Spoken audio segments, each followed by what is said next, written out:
In our electrical program, you'll gain hands-on lab experience working with residential, commercial, and industrial electrical systems. You'll work toward earning your NCCER Core and Level 1 certification, which will open doors to career opportunities in electrical work or our apprenticeship program. The trades is always a good option, especially electrical. I like being able to work with my hands. It most definitely pays well going into it. You don't have a whole bunch of student loan debt, because honestly I didn't know what I would want to go to school for. So EVIT gave me an opportunity to see that there's other options that I could do, which was electrical, and I really enjoy it. You literally learn something new every day, and just like problem solving, just turning on the light switch and seeing the light come on just brings me so much joy knowing that I did that.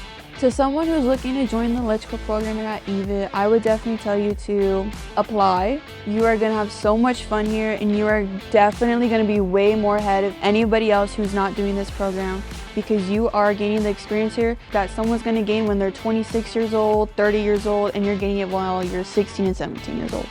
Your future, your way.